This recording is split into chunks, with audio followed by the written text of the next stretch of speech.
할렐루야! 성령의 임재가 충만한 화요일입니다.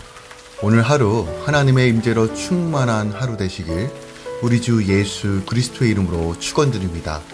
1월 19일 화요일 아침 예배 성삼위 하나님께 올려드립니다. 우리 다 함께 사도신경으로 신앙을 고백하며 이 아침을 시작하기 원합니다. 전능하사 천지를 만드신 하나님 아버지를 내가 믿사오며 그 외아들 우리 주 예수 그리스도를 믿사오니 이는 성령으로 잉태하사 동정녀 마리아에게 나시고 본디오 빌라도에게 고난을 받으사 십자가에 못 박혀 죽으시고 장사한 지 사흘 만에 죽은 자 가운데서 다시 살아나시며 하늘에 오르사 전능하신 하나님 우편에 앉아 계시다가 저리로서 산자와 죽은 자를 심판하러 오시리라. 성령을 믿사오며 거룩한 공예와 성도가 서로 교통하는 것과 죄를 사하여 주신 것과 몸이 다시 사는 것과 영원히 사는 것을 믿사옵나이다. 아멘. 오늘 하나님의 말씀은 요한복음 6장 60절부터 71절까지입니다. 요한복음 6장 60절부터 71절까지입니다. 하나님 말씀을 받습니다. 제자 중 여럿이 듣고 말하되 이 말씀은 어렵도다. 누가 들을 수 있느냐 한데 예수께서 스스로 제자들이 이 말씀에 대하여 수군거린 줄 아시고 이르시되 이 말이 너희에게 걸림이 되느냐? 그러면 너희는 인자가 이전에 있던 곳으로 올라가는 것을 본다면 어떻게 하겠느냐? 살리는 것은 영이니 육은 무익하니라. 내가 너희에게 이른 말은 영이요 생명이라. 그러나 너희 중에 믿지 아니하는 자들이 있느니라 하시니 이는 예수께서 믿지 아니하는 자들이 누구이며 자기를 팔 자가 누구인지 처음부터 아심이러라. 또 이르시되 그러므로 전에 너희에게 말하기를 내 아버지께서 오게 하여 주지 아니하시면 누구든지 내게 올 수 없다 하였노라 하시니라. 그때부터 그의 제자 중에 많은 사람이 떠나가고 다시 그와 함께 다니지 아니하더라. 예수께서 12 제자에게 이르시되 너희도 가렸느냐? 시몬 베드로가 대답하되 주여 영생의 말씀이 주께 있사오니 우리가 누구에게로 가오리이까? 우리가 주는 하나님의 거룩하신 자이신 줄 믿고 알았사옵나이다. 예수께서 대답하시되 내가 너희 12를 택하지 아니하였느냐? 그러나 너희 중에 한 사람은 마귀니라 하시니 이 말씀은 가룟 시몬의 아들 유다를 가리키심이라. 그는 12 중에 하나로 예수를 팔 자더라. 아멘. 하나님의 말씀입니다. 오늘 본문은 생명의 떡과 관련한 예수님의 교훈으로 인하여 생긴 유대인들의 논란과 인자의 살과 피에 관한 예수님의 거듭된 교훈에 대해 보도하고 있는 52절부터 59절에 이어 생명의 떡에 대하여 주님의 마지막 교훈과 이에 대한 제자들의 상반된 두 가지 반응에 대하여 기록하고 있습니다. 예수님의 살과 피에 관한 거듭된 교훈 앞에서 제자들은 그 말씀이 너무 어렵다고 수군거립니다.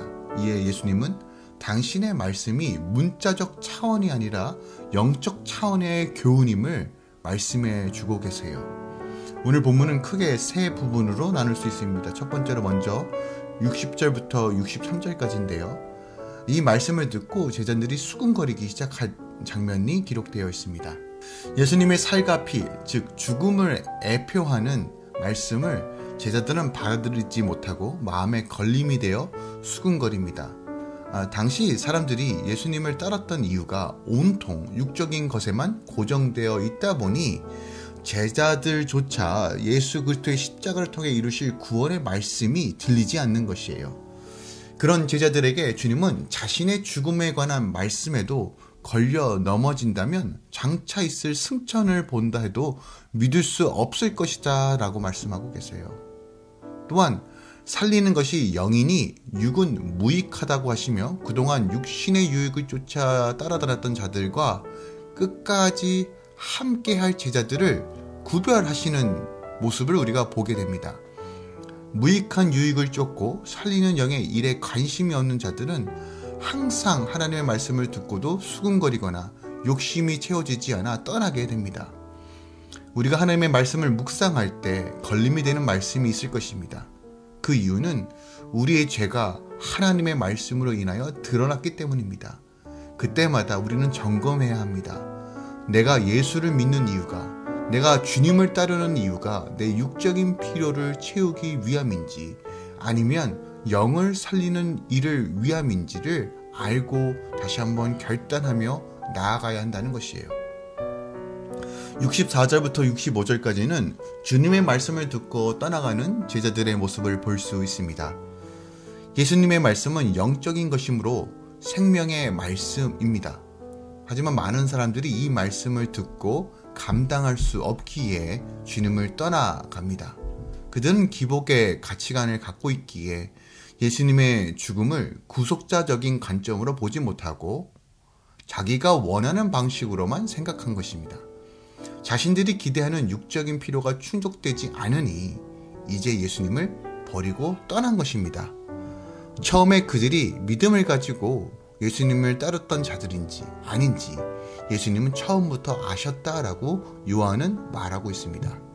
즉 우리가 아무리 믿음이 있는 척을 해도 정말 나는 육신의 일을 도모하지 않고 영적인 일을 도모하는 자야 라고 아무리 믿음으로 고백한다 하더라도 진짜 믿음은 진짜 그 순간에 드러나게 되어 있습니다. 그러므로 우리는 주님 앞에서 그 누구도 속일 수 없고 또한 믿음 있는 척 할 수 없습니다. 그러므로 우리는 날마다 내가 영적인 일을 도모하며 하나님 나라의 일을 향해 나아가고 있는지를 늘 점검할 필요가 있습니다. 그리고 나의 육적인 요소가 있다면 다시 한번 주님 앞에 내어놓고 믿음으로 걸어가야 할 그런 결단과 회개와 성령을 의지하는 삶을 살아야 한다는 사실을 오늘 본문이 우리에게 가르쳐주고 있습니다.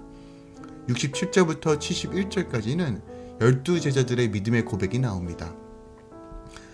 주님을 쫓았던 상당수의 제자들이 떠나고 12제자들만 남았습니다.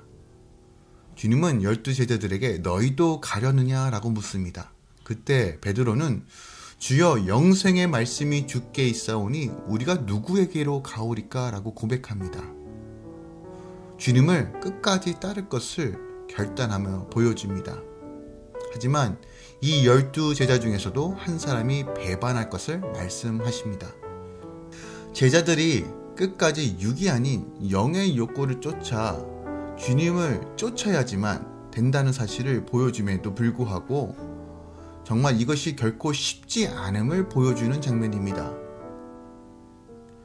주님은 이 본문을 통해서 십자가 순환을 당하는 것이 당신이 약하거나 미래를 예측하는 능력이 없어서가 아니라 다 아시면서도 스스로 당하심으로써 그것이 죄인들을 위한 생명의 떡으로 자신을 내어주는 것임을 다시 한번 확인시켜주는 것입니다. 또한 우리 삶 가운데 여러 가지 신앙적인 도전, 믿음의 결단의 순간에 늘 주님은 거룩한 분이십니다. 주님만이 구원자이십니다. 라는 믿음의 고백과 결단으로 나아가야 한다는 사실도 우리에게 말씀하고 있는 것입니다. 또한 회개의 기회가 주어질 때 돌이키는 것이 바로 은혜라는 것도 오늘 본문이 우리에게 말씀하고 있습니다.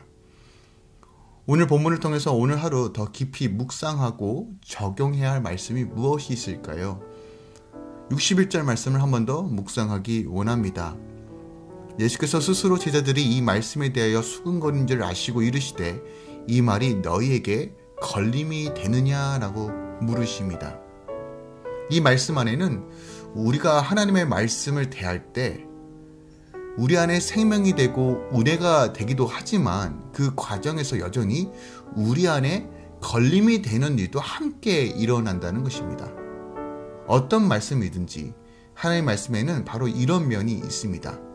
우리가 받아들일 수 없을 것 같고 우리가 따를 수 없을 것 같고 우리가 들을 수 없을 것 같고 순종하기 버겁고 힘겨워 보이는 말씀이 있다는 것입니다.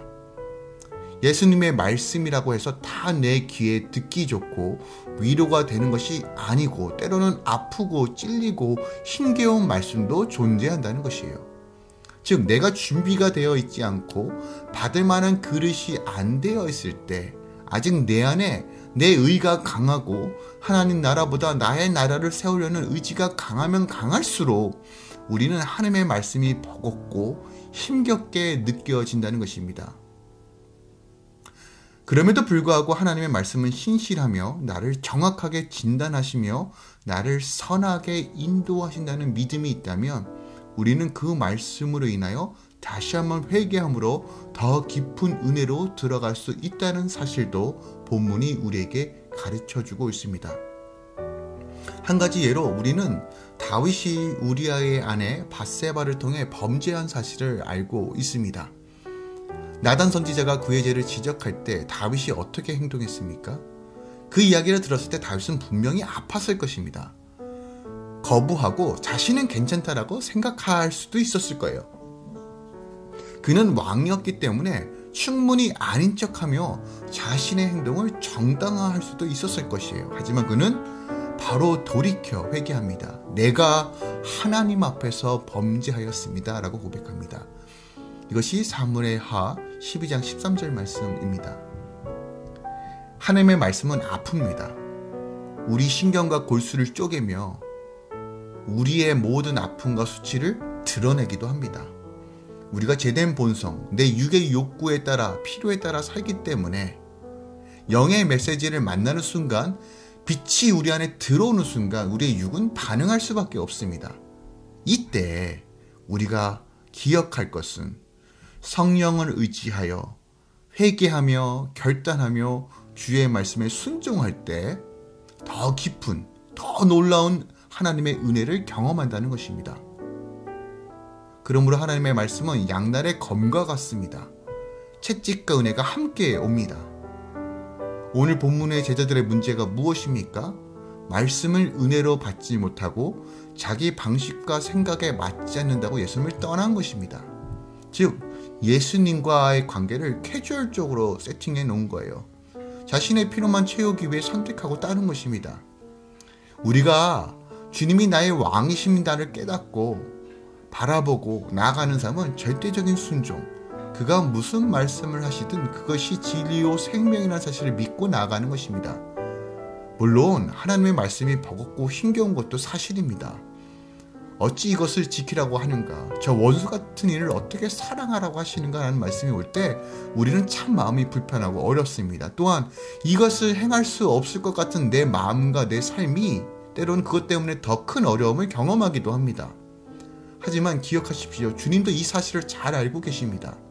하지만 그때 나의 연약함을 주께 맡겨드리며 주의 도우심을 구할 때 성령께서 하나님의 말씀을 지켜 행할 수 있도록 우리를 인도하시고 변화시켜 주십니다. 그러므로 오늘 나에게 어떤 자극과 용기와 책망과 바르게 함을 주실 것인지를 기대하며 주의 은혜의 보좌 앞으로 나아가길 소망합니다. 왕 대신 하나님만 바라보며 결단하며 말씀을 행하는 자로서 늘 주님 곁에 머무는 하루 되시길 우리 주 예수 그리스도의 이름으로 축원드립니다. 기도하겠습니다. 주님, 우리가 주님을 떠나는 자가 아니라 늘 주님 곁에 머무는 자가 되길 소망합니다. 말씀을 지켜 행하는 것이 때로는 버겁고 힘겹습니다. 그러나 하나님, 우리가 철저하게 순종할 수 있는 믿음과 은혜를 허락하여 주시옵소서. 주의 빛이 우리 안에 임할 때 온전한 회개함으로 성령 안에서 다시 한번 주의 영광과 주의 나라를 세워가는 일에 주님 우리를 사용하여 주시옵소서. 또한 하나님, 주의 몸된 가정을 위해 기도합니다. 장태순, 김진아 성도, 또한 예원이와 지원이를 위해 기도합니다.